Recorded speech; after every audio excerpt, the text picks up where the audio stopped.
within our society, within our community, sexual abuse is a big problem, same with domestic violence.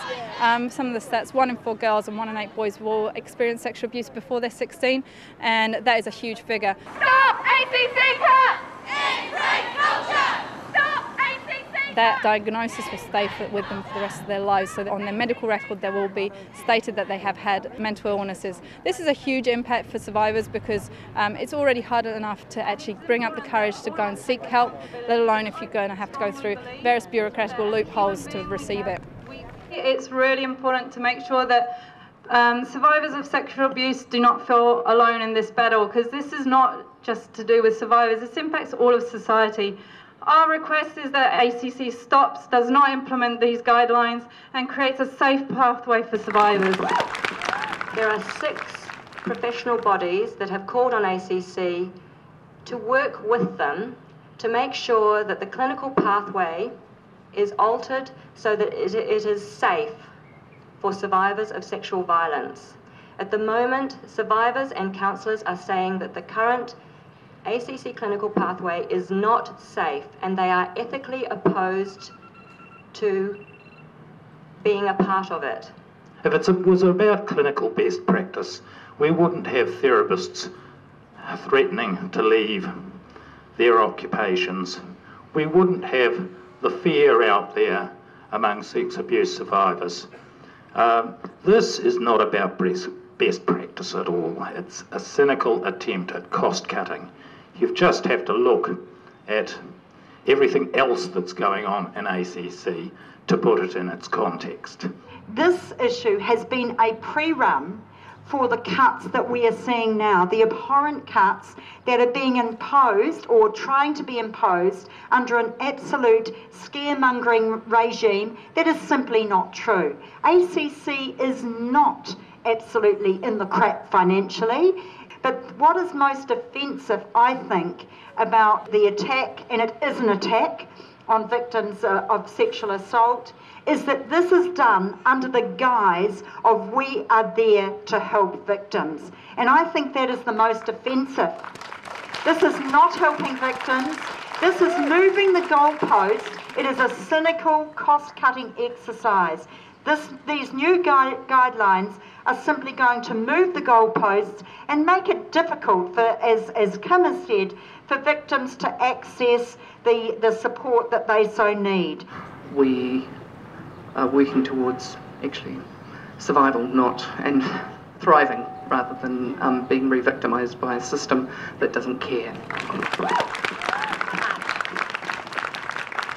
Thank you so much. Some guidelines for the march. Safety, look after each other. We're here together because we believe in supporting survivors. So let's put that into practice by supporting those who may look or who may be feeling unsafe.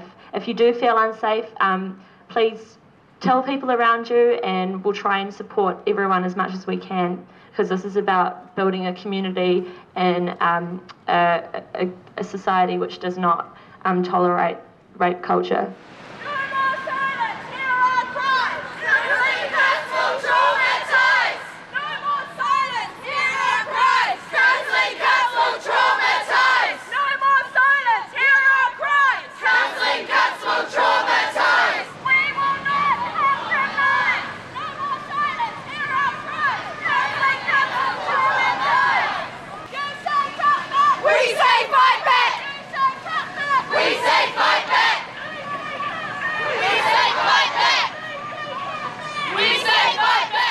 Throughout the last week we've been doing different actions. We've had banner drops, stalls for creating awareness to get to today, so that the general public knows actually what's going on and it's not being passed under the radar, and that was for us the most important thing.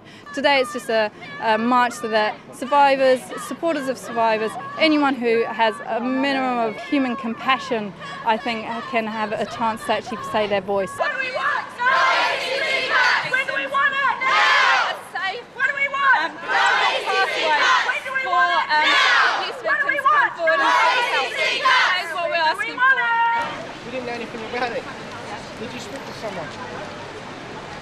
So your police liaison hasn't liaised? That's fine, no problem. ACC You're down the South Street? Yeah. Okay, that's fine. All we want to do Well, no problem with what you're doing, okay, we're just a bit concerned. We're going across intersections and cars and stuff coming through. So you guys going to help us do that? We will do that. Thank you. Awesome. In future, though, just let us know beforehand and we'll make sure you're safe from the beginning then. Thank you. All right? Thank okay. you, police. Thank you.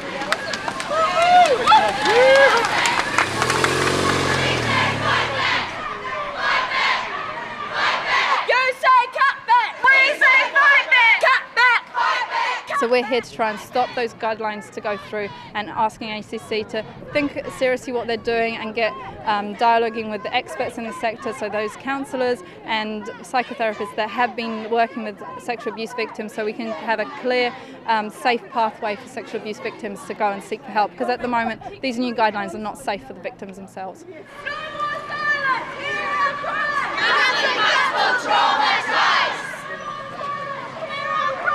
Counselling cuts for traumatised.